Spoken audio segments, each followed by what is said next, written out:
You're tuning into the Fearless Fridays with Maryann podcast. As a best-selling author, certified life coach, and speaker, I created this podcast to inspire, empower, and transform you from the inside out. From time to time, you may hear a solo episode, but for the most part, we will be joined by real-life guests who have overcome adversity. But as they have done the work, today they are thriving. So grab your pen and paper as we get started and learn firsthand tips and tricks to change the trajectory of your lives so we can live a free, fearless, and fabulous life. Hello, everyone, and welcome back to another episode of Fearless Fridays. Today, I have another best-selling author on with us. So without further ado, let's bring her on and get to know her. Hello, how are you? Hi, I'm wonderful. I'm really enjoying talking to you in person. Yes, awesome. So tell us your name and a little bit about yourself. Paula M. Kramer. I do my best to make the world better for other people because I've had a horrific life. My mother tried to kill me twice. Oh, wow. Medical professionals misdiagnosed a childhood spinal injury for 33 years. If you have any children in your life, tell them to never pull a chair out from under anyone. That's all it took to make my life worse.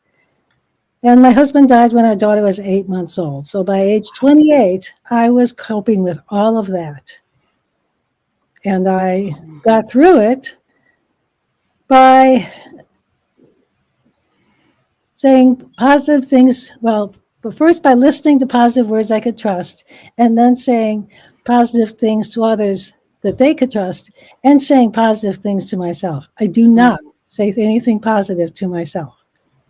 I say, I don't like this, what you're doing. I say sometimes that was stupid, but I do not say positive. I don't call myself stupid. I do not say anything negative to myself. You're not you're ugly, not you're fat, not you're old, nothing. Only positive. You definitely were meant to be here because you have endured a lot. So what was the work like? What was the healing process like for somebody that may be listening that has suffered or experienced some of the same things as you? What helped you, work through it? What helped me was taking positive control in any small space of my life that I could. Anything. Just making someone else smile, making myself smile, making connection to other people. My father loved me. I know he loved me because he told me I was his favorite child. But my mother was a narcissist who emotionally abused everyone. He became an alcoholic to cope with the abuse, a quiet alcoholic. He would go do his job. He would take us on outings on summer afternoons, but he would come home and drink 3 quarts of beer at night to bury his feelings, to bury the abuse. Yeah. But you can't keep feelings buried, so at times he would explode in rages that would last for hours or days. And in one of those rages, he broke my sister's arm. So I was afraid of him. I knew he loved me, but I was afraid of him. So I developed soft skill power strategies to make connections with people outside the family. And I created as many small space successes as I could that way. And I have learned that when you take positive control in situations or relationships, you attract unimagined success from other people who see value in your positive control. I attracted my first unimagined success at age 11. I said How was that? I know, how was that? I said something positive to the principal at our elementary school. She liked what I said. I can no longer remember what I said. She liked it. She started having me come to her office for conversations. How many kids love the idea of going to the principal's office? I loved it because we sit there and have these wonderful conversations. I remember sitting across the desk from her and laughing and laughing and laughing. Because of those conversations, I have always felt equal to every person in any room. I have never felt anything close to the imposter syndrome. So my first small space success was just saying something to the principal that she Yeah. liked. And that had to be very impactful for you because things were chaotic at home. They were chaotic at home. Yeah, and being at the principal's office, hanging out with her had to be something positive, It was especially wonderful. seeing, It was especially seeing a positive adult in your right. life. Positive adult. That's what I needed. Yes. Yeah. So we met because we are both co-authors in Yeah. the newly released Voices of the 21st Century, Empowered Through Passion and Purpose. So tell us a little bit as to your chapter and what made you say yes to being a part of the book. Well, this is my fourth Voices book. And so I had said yes to Voices of the 21st Century, Resilient Women Who Rise and Make a Difference. And I am obviously resilient. I said yes because I wanted to tell the story about my life, because children, at least one child dies through intentional actions of their parents every single day. Mm-hmm. Other children die every day. A number of other children, 4 to 5, die through abuse or neglect. My mother tried to kill me twice. I think 10 to 20 children survive attempted murder by their parents every day. And I wanted to tell my story because I'm trying to get more people to pay attention. We become addicts in some way. I became a compulsive overeater for 25 years, and we hurt other people. My first therapist was terrible, and she didn't help me, and I had 3 blackouts, temporary blackouts, when I was with her, and I almost killed 3 children in the back of my car. So we hurt other people, unintentionally, but we hurt other people. I wanted to tell the story to get this out in the world so more people would pay attention to us. And I grew up thinking the most disturbing story of my childhood was the Abraham and Isaac story, because God told Abraham to kill his son. And being a child, I thought that meant anybody could tell my mother to kill me if they didn't like something I did, and she would. And then it morphed into anybody would kill me for something they didn't like. So I was terrified being in the Understandably. until I wrote my story in that book. About a month after that book came out, I realized I wasn't terrified of being of anybody killing me out in the world, of strangers killing me. So that ended my decades. I was 70 years old when that book came out. I felt safe in the world for the first time at age 70 after that book came out. Yeah. So I wrote 3 more chapters. And this chapter is about creating a small space positive connection, taking positive control. And I told someone else how to take positive control in the small space of her life, and it ended up giving me international influence. I didn't tell her I gave her 1 sentence homework. This is someone I had offered to help. She lives in Kenya. I had given her 1 sentence homework. She did that and changed her life, and then decided to change all of Kenya. So, oh wow, definitely making an impact. I created a small space success that gave me international influence. That's awesome. That's awesome. Do you mind sharing what that 1 sentence was? Maybe our listeners and our viewers can. It was what I've done all my life. Say something positive to yourself every day. That's all it was. That's awesome. That's awesome. So what are you looking forward to in 2024 now that the book has come out and you've made bestseller? Yeah. So what are you working on?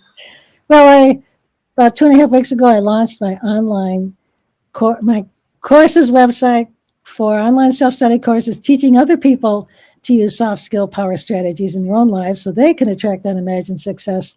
I also have blog posts where I list resources for people to use soft skill strategies with themselves. Too many people think they don't deserve success. So unless they think they deserve success, they're not going to pay attention to that unimagined success that comes to them. Right. So I have all these resources for using soft skill power strategies with yourself, and I'm promoting those. So I'm collecting more examples. I'm doing that. I'm doing lots of podcasts. Awesome. And I just made a connection in Poland. In 2021, I look for people to draw positive attention to. I look for ordinary people solving problems, seeing problems and finding a solution. And I found a woman in Kenya. I saw a news story about a woman in Kenya who was sewing cotton menstrual pads for girls so they could go to school. I contacted her. I put her on the best and brightest are ordinary Facebook page, where I highlight people like that. We became friends over time. She rescues children. She takes in children. She rescues girls from marriages with adult men. She's doing incredible things in Kenya. But she's struggling because Kenya, Right. It's Kenya. And I haven't been able to financially help her much because it's difficult to earn money when your bones are out of place from a spinal injury, pelvis, hips, and vertebra. But I've been giving her support, and I've been doing what I can to draw attention to her. She recently made a connection with a man in Poland who is looking into helping her, guiding her to be more successful and helping her get more money. I gave him a link that he could work with her to set up so that she gets promoted as a worthy nonprofit and gets more of the donations she needs to take care of these children. Wow. And he is interested in getting to know me more and what I do. So I did my best to help this woman I didn't know. That's awesome. That's amazing. Now I have this man in Paula of some stature interested in what I'm doing. That's awesome. You take a little bit of control, whatever control you have on a small space, and you never know where it's going to take you. Right. Definitely. Definitely. So you mentioned about the soft skills. Yes. What is one soft skill that you maybe have noticed that individuals struggle with the most? Well, talking to other people, starting conversations. And I try to start conversations every time I go out in public. I try to start a conversation because I find other people fascinating, and you never know how much fun it's going to be. I've had lots of fun, amazing fun, talking to other people. And I actually, on my Facebook page, I started posting examples of how I start conversations so people can learn how to do it. And I recently came up with a way to describe how important these small conversations can be. It is chit-chatting with a wide variety of people in a wide variety of situations, cultivates the confidence to create a connection with a specific person in a specific situation for career conversations. Yeah. Yeah. And I think, that's wonderful because in this day and age with social media, telephones, we often don't engage in those conversations anymore. We don't. But people are missing out on so much. And chit-chat gives people practice for the important conversations in life. Yeah, that's so true. So you are on the Fearless Fridays podcast. How are you living a fearless life? I'm being who I am in spite of being surrounded by people insisting I couldn't possibly be who I am. I have no contact with anyone in my family anymore because they believed my mother and not me. And the only way I could maintain a connection with anyone in my family was to pretend I was someone I'm not. The only person it took me 42 years to put together the mental, physical, and emotional clues of my murder memories together and to say, Mom did try to kill me. And when I started talking about it, the only family member who made a point of staying in touch with me was my mother's older sister, who, of course, knew what my mother was capable of. Yeah. Yeah. So you shared your story in various different anthologies with Voices of the 21st Century. So where can our listeners and our audience connect with you and support you and purchase a copy of the book and learn more about your story? Well, they have several websites. Speakingfromtriumph.com is my main website, and that's where my books would be. There's a Books and More tab. And if I have talked to at least a dozen people who remember one or more of their parents trying to kill them. And I have a page called Murder Secret Families. So if people want more information, they can go there. I have the Soft Skill Strategies website is softskillstrategycourses.com. And then I also have smilesparksuccess.com, which the soft skills courses are based on. One soft skill course is based on. I have 2 courses. That site is free. Everything on there is free. It explains DISC behavior styles, DISC. Many people have heard of them. And explains Springer guiding values, there are 6 attitude values that guide our decisions. William Moulton Marston created the DISC behavior style theory in 1928, and Edward R. Springer wrote about the types of men, it was 1928,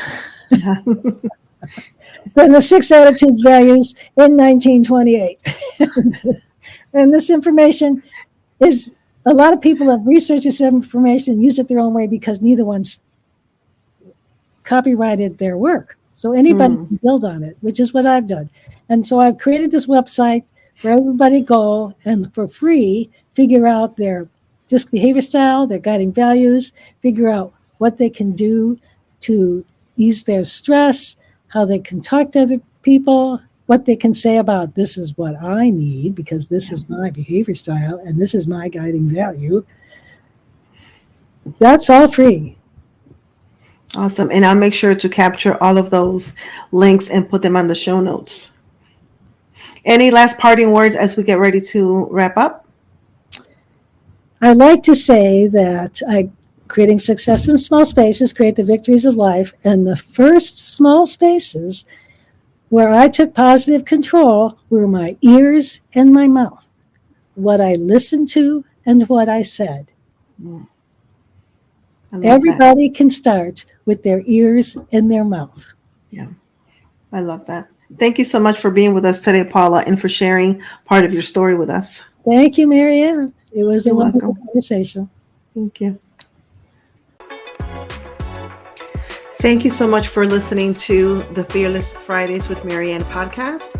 Make sure to stay connected with us, and you can find us on Facebook at MRD Empowerment Solutions, or on Instagram as Maryann Rivera Dannert. You can also visit our website at maryannriveradannert.com. As always, you are fearless, you are fabulous, you are a priority, and you matter.